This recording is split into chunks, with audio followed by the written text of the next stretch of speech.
You're listening to the Path Radio Spotlight on YouTube, where we shine a light on the artists redefining rock one riff at a time. I'm your host, Guido Piraino, and today we're turning it up with a band that's been setting the Midwest on fire with their raw energy, emotionally charged lyrics, and stage shaking performances. Hailing from South Bend, Indiana, Praise the Fallen, or PTF, blends the melodic punch of Foo Fighters with the edge of Avenged Sevenfold and the grit of Soundgarden, with hits like Low lighting up streaming platforms and their newest single, Bait, striking a nerve with fans and critics alike. PTF is playing loud and drawing ever growing attention. Joining me today is the man behind the mic and the guitar, frontman Jammie Bosstel, to talk about their journey, the message behind the music, and what's next for PTF. Jammie, welcome to the Path Radio Spotlight. How are you? All right, Guido, how you doing? I'm doing great. It's fantastic. We got opposite but matching shirts. You're sporting the USA. I'm sporting Uh, Canada. We're Mossy Oak shirt, whatever. we're Yeah, we're demonstrating friendship and brotherhood, right? right. Definitely, man. We're all one, right? We We're all all bleed one. red, dude. Listen, before we officially kicked off, we were just chit-chatting about roots and things like that, and some of our past. Let's talk a little bit of roots. Tell us about your roots in South Bend, Indiana. What shaped you growing up? How did your environment, influence your path into music? Well, I didn't grow up in South Bend. I just live here now. I grew up in Chesterton, Indiana, which is up almost probably not even 40 minutes from Chicago. So it's up north a little bit. I grew up in a small town, Chesterton, Indiana, and not much to do in Chesterton. I started when I was 8 years old. I played trumpet. I was in band. I was in marching band, all that. I wanted to be a drummer. Went through a high school marching band competition, and then once high school was over, well, what do? You still want to play music, so try to find a rock band. Well, I thought I was going to play drums, but I ended up being a singer, and it kind of happened by accident. I was dabbling with recording and recording little songs and stuff when I was 15, but not really doing it seriously, which is something to do. My best friend Paul, we would just get like a 4-track recorder and record songs just for fun, We weren't even thinking about seriously being a band or anything. It was just like goofing off stuff. We did silly songs and stuff. But then I was in the military, went in the Air Force. I was in Sacramento, California, and all I saw out there was original bands. And I was like, oh, wow, this is amazing. And prime time, because it was 1990, 1991. You know, I saw Nirvana before anybody knew who they were. It was pretty amazing. But I was out in California and I was playing drums and I was actually playing drums in a band, but I was also recording songs with a 4-track and stuff. And I met this guy, he was a guitar player, and he needed a singer, basically. They had a battle of bands at this music store. He goes, we need a singer. We just lost our singer. Like the night before the contest, he lost their singer. I was like, oh man, all right. He's like, dude, you got to come to rehearsal. We got to show you these songs, and you're gonna have to sing in the Battle of Bands tomorrow. Okay, dude, I'm not really a singer, but well, you can do it because I seen you do these little songs. You do whatever. I'm like, all right. So I went, and the band ended up getting second place. I was like, oh well, and they already had the drummer in their band, and they're like, well, you want to be our singer? I'm like, I guess so. I really didn't plan on even having a band. I just liked playing drums. I ended up being a singer. And then I came back to Indiana, and my cousin had some friends that had a band that needed a singer. And my cousin's like, well, my cousin was in California. He was a singer in a band. And the rest is history, man. I became a singer and I just sang for multiple bands. And then I started dabbling with the acoustic guitar in between writing my own songs. And I started doing that and um, got tired of just being a singer for a band. So I started my own band. And that's when I started Praise the Fallen in 2009. And I started with John Ster of Lillian. I was actually in another band at the time that was doing very well. Um, but make a long story short, and not to talk crap or anything, but I had some band members in that band not wanting to do the songs I was writing. We had one song the band was getting very popular with, and it was a song that I wrote. And I had a disgruntled guitar player and drummer that didn't like that because they looked at it as I joined them. Well, I was like, the way I'm going to solve this is I'm just going to tell these guys, that's fine. I'll just sing for you. You write the riffs, I'll just sing. But I'm going to take these songs and I'm going to do them with somebody, you know? So little did I know, I have all my friends are musicians. I have friends that play, I got a friend that's a drummer. We go to open jam and his name was Jonathan. We went to open jam and I played these songs that my band didn't want to do, basically, at an open jam. And here's a guitar player from Lillian MTV Headbangers Ball, standing in the crowd at open jam at an open mic of all places in Mishawaka, Indiana. He sees me and he's like, I know who you are. You're the singer for the band was called Signal. We did very well. We opened for Stain, 3 Days Grace. I opened for Hinder. I did a small tour with the Cult. So we were doing very well. We were a Jägermeister band and stuff. We were doing really well. The only problem was I had a couple members in that band that want to do my songs. Well, here's John Ster, MTV, Headbangers Ball, Lillian late 90s. They were started in the late 80s hair metal era. Robin Crosby from Rat actually produced their first album. Actually, JJ Garcia, I think he worked for IRS Records, MCA, when Lillian was signed to their label. But Lillian wasn't signed when John met me. This was like 2012, 2013. And John saw me, John Ster, and he's like, what's up with these songs? I'm like, I was honest. I'm like, these are songs my band won't do. He's like, well, why? I'm like, I don't know. He goes, well, they're really marketable. I'm like, okay, well, would you play guitar on my record if I go in a studio? He goes, play guitar on your record. He goes, we're gonna form a band and we're gonna do a record. I'm like, oh man, all right. So Signal fell apart. I was doing Praise the Fallen. You know, I learned uh at the time I was an average guitar player. And here's the thing I can say to you, Guido. If you can say you're not a guitar player, if you're holding your hand and you're playing chords, you're a guitar player. All right. That's what John said to me. I remember the first rehearsal and we're putting songs together. And I'm like, man, I'm not a guitar player. I'm not like you, man. He's like, what are you holding in your hand? I go, guitar. He goes, then you're a guitar player. I'm like, okay, I guess I'm a guitar player. John Ster says so. But we did our first album, 2009. We did a 8-song album. Uh John was also in a band called Brand New Machine at the time.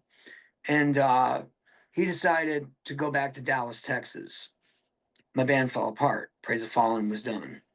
So then I went to Chicago and I formed a band called Blind Spot. I had a band out there, and my drummer left Blind Spot for Enough's Enough. You know who they are, right? Enough's Yeah. Enough. Yep. Yep. Yeah, another older '80s band, whatever. My drummer left me behind for Enough's Enough. Mm-mm. So I was like, that is enough. Enough is enough. so so I come back. John had passed away. John Ster. They had a memorial, and the guy that put the memorial together, he says, "You need to get Praise the Fallen together. You need to find a guitar player to fill in and do those songs that you did with John." I'm like, "All right." So I did that. Put the songs together. Had a guitar player, the original drummer, and a bass player, and we played those songs. Well, there were people there from the industry. There were some people there from Lillian There were people there, you know, and they're like, "Wow, this is really good. You need to keep this going."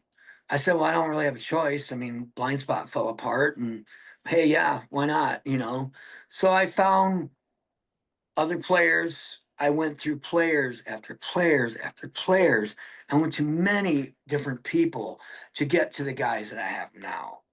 There was a time in 2016, I did a full length album. It's called the Faceless Man album. 2016, I was like, all right, if PTS is going to make a comeback, we're going to do a full record. And I did a full album. problem was I had a guitar player that was in another band, and he wanted to put that band before mine. And then he took our drummer and put it in his band. So I was like, all right, man, what That's do I do wild. now? You you've Yeah, you've you've given us so much to unpack yeah, in that journey, but I think in all of that, your life experiences, your life engagements. We've got people sort of coming and going yep, in and out of your life.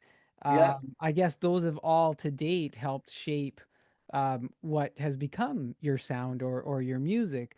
But let yes, me ask this, in the intro, when we started this, I threw some comparisons to other bands in there, and I ask this knowing that you also list some of them on your own. But do you like comparisons, and why do you agree with those comparisons? Is it the sound, the look, the style? Like you've rhymed off a few band names already and a few folks. So what is it about those things and comparisons? I've opened for a lot of nationals, a lot of the bands. I've been blessed to open up for some of my favorites too. I actually played the Cubby Bear in Chicago a month after the Foo Fighters played on the same stage. I was on the same stage as Dave Grohl. I don't know. I've actually had people that have seen the band. I've had people come up to me and say, "You know who you remind me of?" And I'd be like, "Let me guess, David Draymond. Let me guess." You know, and they'd be like, "No, man." I had one guy. He's like, "You remind me of Dave Grohl, like your style, like the way you play guitar and that." I'm like, "Well, it's funny you say that because I love the Foo Fighters. I love Rush. I can't play like Rush, but."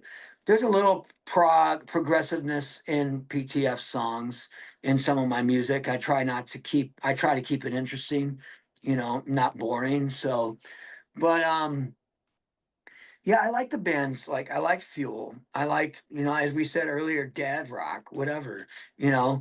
I like that era, I like the 90s, I like the late 90s, and I like 2000 rock. Some of the stuff now, I do like I said, Mammoth is awesome. Um, some of the bands now, it's like they went to the same producer. They sound the same to me. To me, the bands in the 90s, you could how do you say that? Deriv I can't say that word. You could tell the difference between each band, you Right. know. It's Um, it's interesting because, and I'm just gonna circle this back a little bit as you're talking about the bands, and we started originally talking about, Indiana, and you said, "Well, no, no, I'm from originally from Chesterton," and I was thinking to myself, "Okay, well, you've got Chesterton is over here, but there's somebody else from Indiana that Lafayette, Indiana. You had Axl Rose, so oh no, do no, do South you Bend's in Indiana. Chesterton's in Indiana. Right. Chesterton, So yeah, do you draw any like, yeah, as we're drawing comparisons to bands, do you think of that ever and you go, yeah, you know what? There's some other famous people that have come from Indiana too, you know? yeah. Mellencamp's from Indiana too. Right. John Right. Mellencamp's from Casey, yeah, Indiana. yeah. I Um, love Mellencamp. He's got a great sound, right? So yeah, yeah, Mellencamp's absolutely. from Indiana. Yes, Axl Rose is from Lafayette. He wasn't here long, but Yeah. yeah. Yeah, I So lived in listen, Indiana most of my life. you made your way back to Indiana from after doing the California thing, and it was I all pure tried, all pure yeah, music. I tried to live in California. It was Yeah. expensive. You know, Right. at that time there was a recession. There were five other people in an apartment living with me. I was trying, man. I was trying. We had a band. We were practicing at a bike shop. We played with a couple hot bands in Sacramento and that. And we were trying. The funny thing is, there was a storage unit that we practiced in the storage facility. The city, it was called Citrus Heights, Yeah. and that's where the Deftones rehearsed. Yeah. And so did Cake. Cake and the Deftones were in the same storage facility. And I remember seeing them and I was like, man, these guys aren't that good. And now look at them, they're huge, you know. But You just that was the popular thing, right? Is you'd get the storage containers, and that's where the bands would yeah, lot of stuff. They'd play there, they'd live there, like all of yeah. that stuff. Look, the band name, and you've said it a few times, Praise the Fallen. It may suggest a powerful meaning.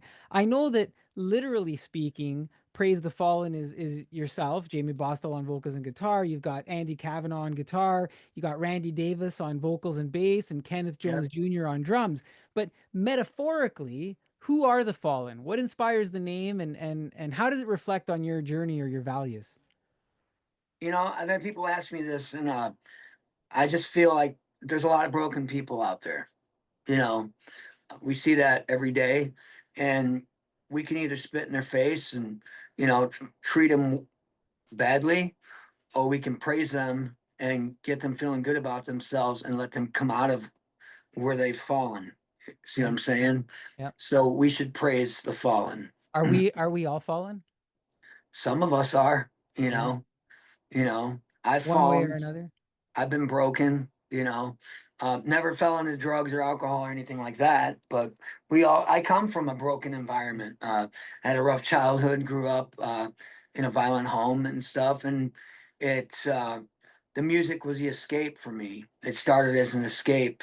I dabbled with a keyboard at first, and then I played drums, and then I sang, and, just found an escape, a route Yeah. to let it all out rather than getting in trouble, you know, being a criminal or doing drugs or anything like that. Music was my drug. It sounds like a very personal meaning to you. Now, look, you as someone who wears multiple creative hats now, vocalist, guitarist, songwriter, you've got a drumming background.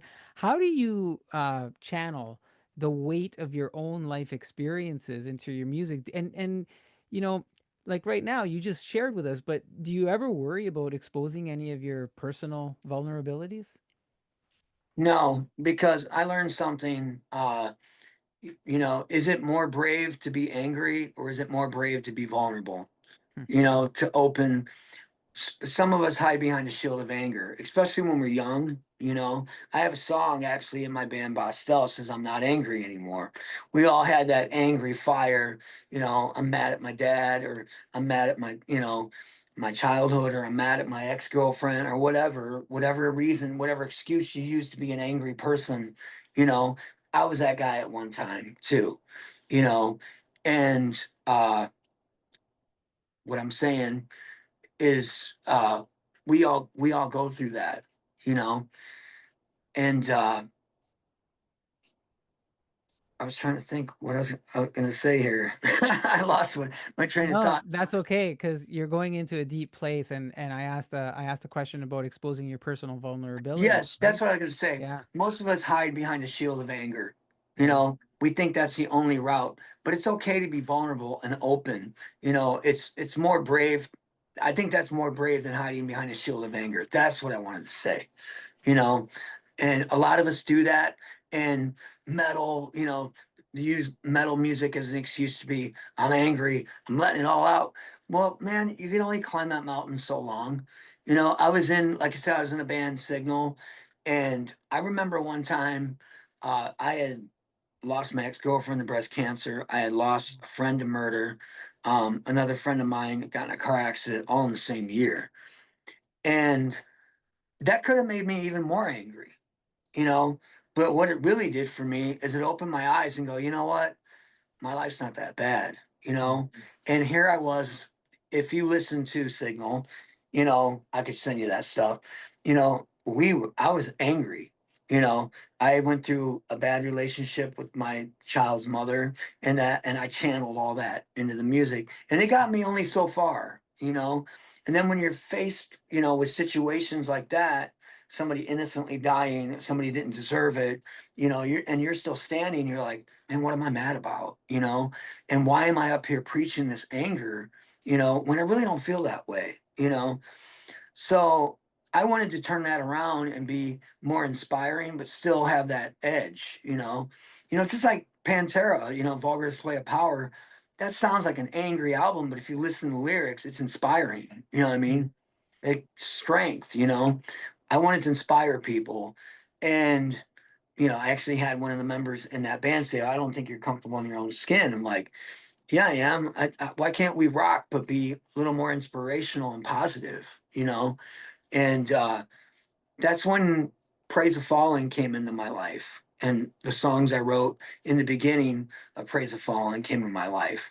You know, I write about everybody that sees my other band too, Bostel, they're like, man, you write some deep stuff. You write some real stuff. I'm like, well, isn't that what you're supposed to do? You know?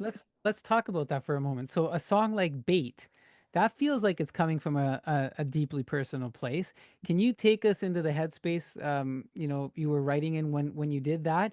Was there a moment or a situation that pushed you to speak out against toxicity and staying true to yourself? Yeah, don't let them bait you on, is what I'm saying. Don't let someone who's purposely trying to distract you take away your joy, take away your accomplishments, you know. Yes, I had that personally happen to me. It was my past band. It was Signal. The guitar player tried to bully me on Facebook and smear me and stuff. And I was like, all right, I'm gonna write something about that, but not specifically about that. But I'm just going to let people know, don't let people like that bait you on. Don't let them drag you down to where you are questioning who you are and that, because that's what they want to do. They want to distract you. They want to pull you away from you actually succeeding and getting better at what you're doing. Like, if I would have let that, if I would have let that distract me, I probably wouldn't be recording and producing my own music by myself. I wouldn't have took that on and learned how to do that and playing guitar every day and then doing these solo acoustic shows I do too. Doing three bands right now. I'm also doing a recording project with some guys in England called Entwined. I met them online. We started out doing a Nirvana tribute album called Too Many Humans. And I like those guys, and they asked me if I'd be interested in singing on their originals. I'm like, yeah, let's do it. Collaboration is great in music. Jamie, other than yourself, are you a messenger through your music to anyone or for anyone else in particular? I would think so. When I write, I try to think of the people. It's through me, but I write to the people. You know, Something I may be going through, we've all gone through, or somebody else is going through the same thing. I am not someone to say I'm only going through this. You know what I mean? So, you know, I could be going through something like that, and somebody else like, yeah, man, I feel that. Don't let them bait you on. I get that. So I try to write good, strong hooks that make people think and feel something. So you've obviously lived through the band's transformation and other transformations from the early self-titled album to working on now your fourth full-length record. Yeah. You've gone through personal growth in that time. How has the collective transformation influenced your creative process and the evolution of your sound? Well, when Andy Kavanaugh came into the band, he's younger. He's a shredder. Um, he wrote Bait. Actually, he wrote the music for Bait. I just sing on that, you know, and I'm not too big to where I can say, okay, I got to play guitar in every song. I say this, it's on my Facebook, song is king. It doesn't matter if I'm playing guitar or not. Some of the songs, the guys go in the studio and they'll record all the guitar parts, even though I'm playing guitar live on stage just because it's easier to get it done quicker. I'm not above that. I care about the songs, and and if I can send a message to bands out there, you know, the song is king. It's not about you. It's not about the bass player. It's not about the drummer. It's about the song. Do what's right for the song. And I think I've always been like that, you know, but as I've gotten older, I'm very much like that. You've given a lot of compliments to a lot of other artists and a lot of other bands. You're touring across the Midwest, and you've played with bands like Buck Cherry and Nonpoint, like that. Those are powerful things. Now, does playing with those bands change your perspective or strengthen your resolve as an artist? No, I'm very blessed. I'm very proud that I've opened for these bands. There's some that I've actually hung out with and learned from. I hung out with Kevin Martin from Candlebox, you know, and I talked to him about like, how do you keep your vocals strong and stuff like that. He said he does jump rope. I don't do jump rope, but I don't. drink a lot of alcohol. I don't smoke. I don't do any drugs. I keep myself pretty healthy. I try to eat healthy. Um, so that's a big part of it. You got to treat yourself like an athlete, you know, and that's what I learned from him. Man, trying to think. I hung out with John Corabi. You know, you would think John Corabi sang for Motley Crue. That dude was so cool and so down to earth. And every once in a while, his son will talk to me too. And they remember me because I did a intimate solo acoustic show opening for John Corabi by Right. myself. You know, so it was more than just. I'm proud that people are taking notice of the songs. You know, yes, I now the way the band is now, when I first started Praise the Fallen, it was all evolved around me and my songs. And I hung on to that tight, you know, because members kept coming and going, coming and going. I hung on to that tight. Once I seen Andy and Kenny sticking around, you know, I was like, well, why don't you write something? Let's see what you got, you know? And Andy actually learned from me how to structure. You know, he's a much better guitar player than me, but what I taught him was how to structure songs. So when he brings me something, it's fully structured and it's ready to go now. So we've grown as a band like that. But also, it helps that I have a studio in my house and Andy has a studio in his house too. So we're swapping ideas back and forth like that too, with drums and everything. And we send it to drummer and go, here, learn that. The days of sitting in a room and grinding out on a riff, we do that sometimes because we can do that, but you don't have to do that these days. If you're pro, you can put stuff together rather Yeah. quickly. It's good to hear. So the relationships that have evolved have mattered into that. And you talked a little bit about structure, and I imagine you need some structure when you do the music video. So the music video for Low, it is capturing some attention. How did your own vision or your emotional instincts shape that visual story and its raw tone?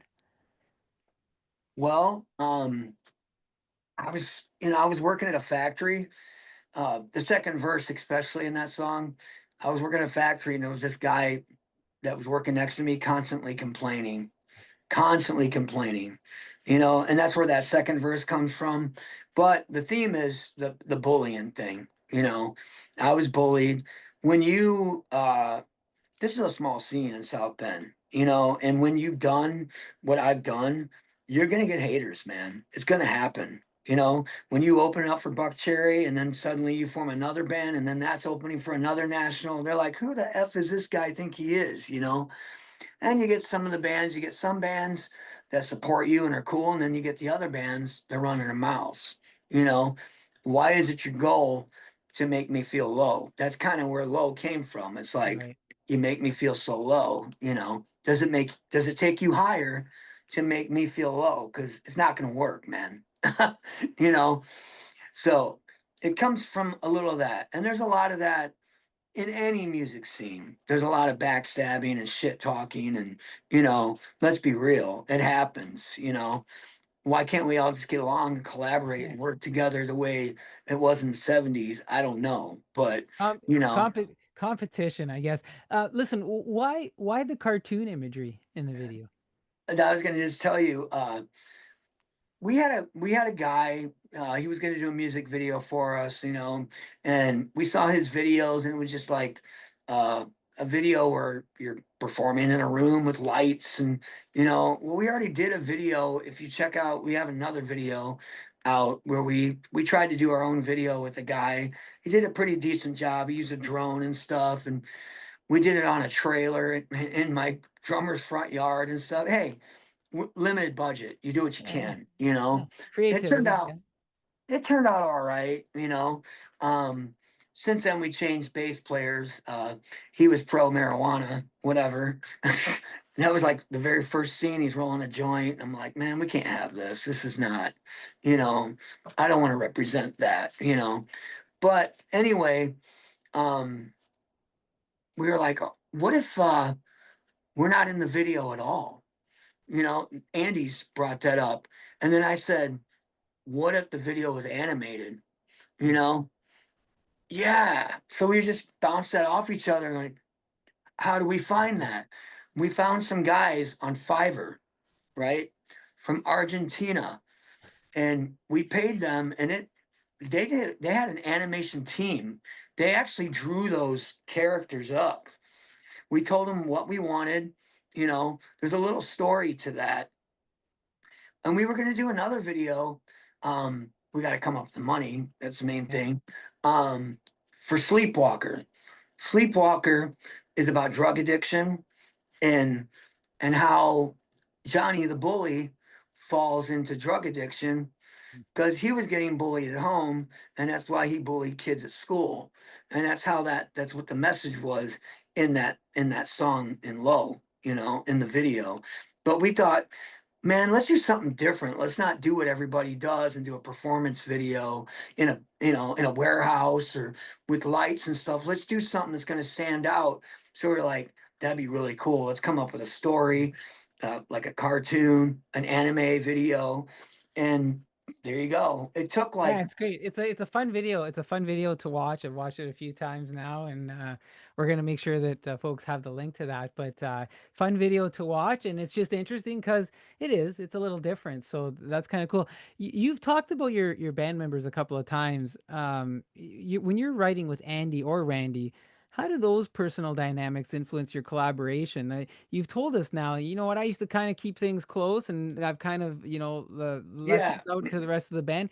Is there a creative spark that comes from friendship or the shared Oh, experiences now? it's definitely there. You know, my style of guitar playing and Andy's style together creates the sound of PTF. And then when Randy came on board, you know, Steven was with us for a long time. He was a long haired guy. If you watch some older videos, he was with me a long time. We were just growing as players, and we had to part ways with Steven. And Randy came in. He came, Randy was actually in the Dallas scene. He was Mm. actually in the Dallas music scene, and that Randy's an awesome bass player, and he also writes too. So I love it, and I was like, this is awesome that Randy writes, and then Andy writes. Randy also plays bass in my other band, Bosstel, for me too. Randy is all about music, man, and he loves to write. And I love someone who likes to write. You know, it takes a lot of weight off of me because before, when you got people coming and going, you know, finally there was a moment where PTF was just a three piece. I was like, I'm just gonna Kurt Cobain it, man. I don't give a shit. You know, I'm tired of going through people. You know, as long as I have a drummer and a bass player, like I said, the songs are all that matter to me. The message in the songs, and that's the whole point of doing this, you know. And luckily I met Andy. I met Andy in an open jam. Hmm. And he was up there. I actually had another band, I had a side project going. We were called Spain. I know I've done a lot. No, And you got a lot of bands. You've done a lot in music, so it's pretty wild. yeah, I've done a lot. You know, I like to write with different people, you know. And my buddy Josh, who also plays in the band, he's a friend of mine. He actually filled in for us on this last Buck Cherry show in my other band. Um, Him and I were part of this band called Spain. We went to open jam for shits and giggles, and we're like, let's go, let's blow this place up, man. We're like a metal band, you know. We come to this open jam where you normally hear Jimi Hendrix and Ted Nugent, and you know, open jam, man. Um, You know, and we get up there and we do our thing and just scare the crap out of people, you know. Andy gets up there and he goes, man, he goes, how am I going to follow that? He goes, does anybody want to play with me? And he had just a drummer playing with him up there. And Andy was playing like he was in front of 5,000 people. I hmm. was like, that's my guy. And our friendship has grown. Andy's a good person. He's a family man. He's a hardworking guy. Um, there was a time where we had to take in my grandkids and they stayed with us for a minute. Uh, and he babysat for us. You know, he's not just a band member; he's a brother. You know, um, same as Randy. Randy's a good dude. You know, playing in both of my bands and just a good friend. They've all just become good friends. I got married at my drummer's house, at Kenny's house. You know, and there was a time in 2016 when I was going through members after I made that record, and those band members bailed on me, because they thought their other band was better or whatever, I almost gave up. I almost hung it up, man. I was tired of it, tired of the disappointment and the heartache, you know, but I didn't. I just kept pushing through. And the bass player at the time was like, we'll get through this, man, and we'll find the right guy, but let's let the right guy come to us and not go chasing it. That's what I learned. What made you stick it out? What made you say I'm not gonna quit? Was there something? I love to write, Hmm. and I love to perform. And it's just, there's the only way to describe that energy on stage, man, and I'm not a quitter. I'm not a Jamie, quitter, man. when you told us a lot about, your early beginnings and stuff like that. When you look back and reflect, are you where you wanted to be in life and in music now? I wanted to be signed. I wanted to be on tour. I wanted to be a rock star. That was my goal. But I had a few disappointments. I had my one band Signal fell apart. That it was very close. Didn't need to. Didn't need to at all. Uh, Blind Spot. The drummer left me for what he thought was better, and it probably was better. He was touring Europe and stuff like that, and living my dream, and that. But I always felt like, man, I got better songs, man. Why you dishing me, dude? So I made it my goal after that happened. I was like, you know what? I'm not going to focus on trying to make it so much. I'm going to focus on songwriting. I'm going to focus on writing some of the best songs I've ever written. I'm not saying the songs in the past I that weren't good, but I just wanted to get better and better and better, and be noticed for that. And maybe something out of that would happen. And it kind of has with the whole thing with JJ Garcia and Valley of Fire Records, with us being on the compilation album, you know, the Volume 1 compilation album. That's pretty cool that we got asked if we would like our song Low on there.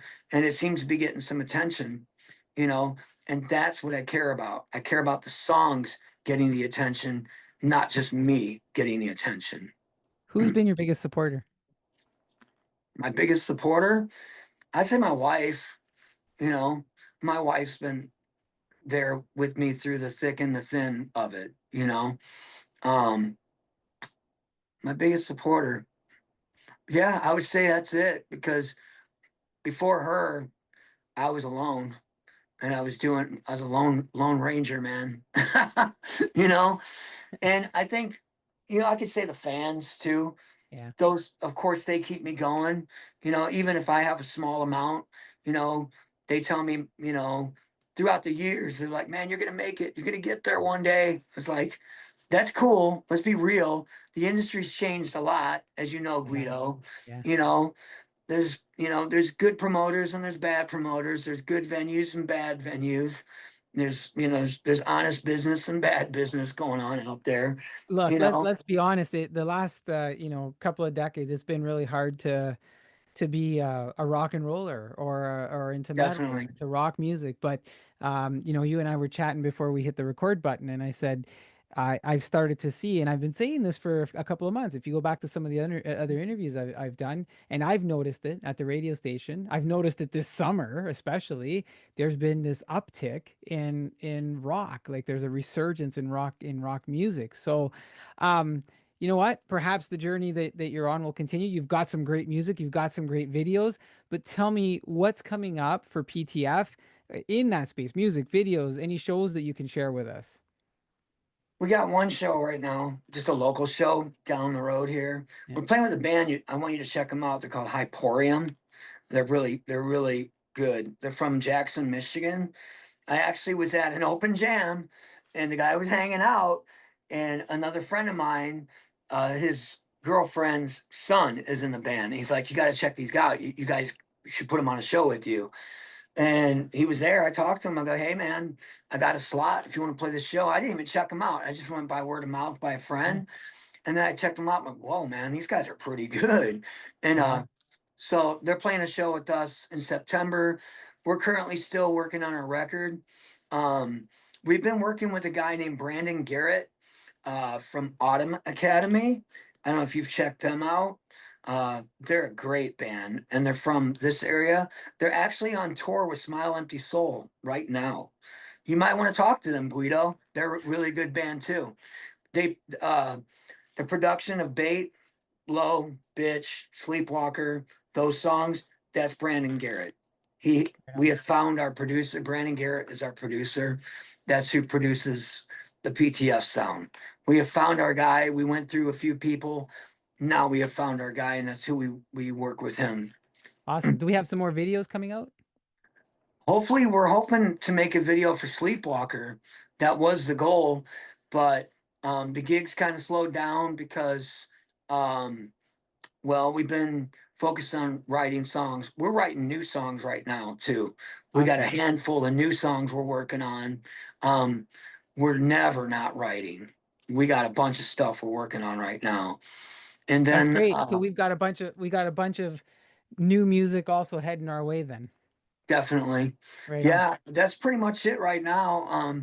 Focus on probably gonna get some more shows. I've got uh I've got the guys helping me with the bookings too. It's been tough, man. It's been tough for original bands.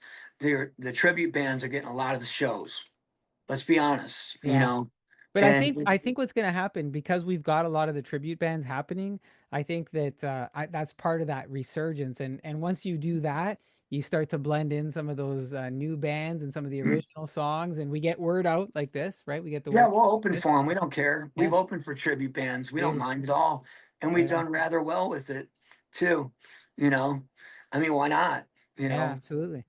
So why Jamie, be look, against them when you can join them? You no, know, that and that's the whole thing, right? I find that you know, if you can work with others in the music industry, you'll both get much farther ahead than if you're working yeah. alone most of the time. So, look, I want to thank you. You know, you gave us so much in the interview today. It's been a pleasure to have you here and meet you and talk to you about all this stuff and you know, just for sharing and being so open, transparent, and honest with everybody. I think that goes a long way, especially as we listen to your songs and look at the videos, because then we can make that extra connection. So I thank you for that. But is there anything else that you'd like to leave us with before we close things out? I've got multiple projects I'm doing, you know. It just kind of happened that way because all my friends are they're in all my friends are musicians. And my bass player, Randy, plays in Praise the Fallen and he plays in Bostel, right? And then my drummer in Bostel plays with me in another band called Arson Radio.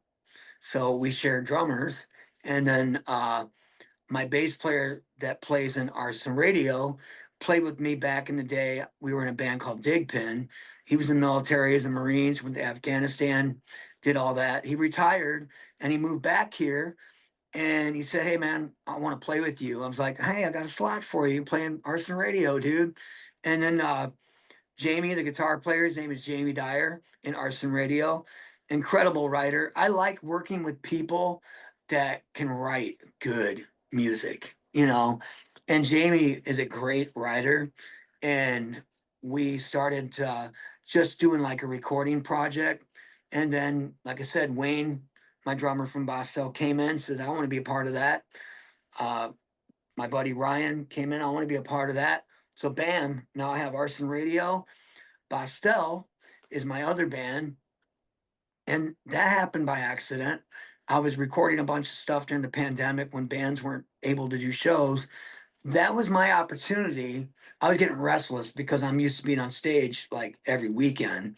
And so I was getting restless. So I was like, all right, I need to be productive, you know. So what can I do? So I started to dive into home recording.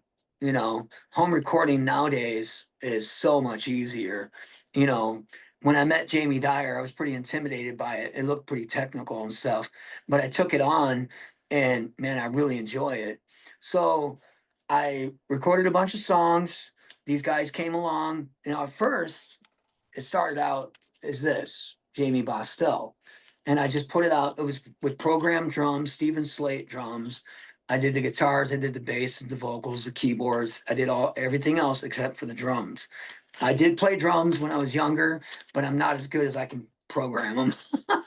You know, but with me being a drummer, I know where the fills go perfectly and stuff like that. So I had a pretty good grasp on how to put songs together with drums, you know.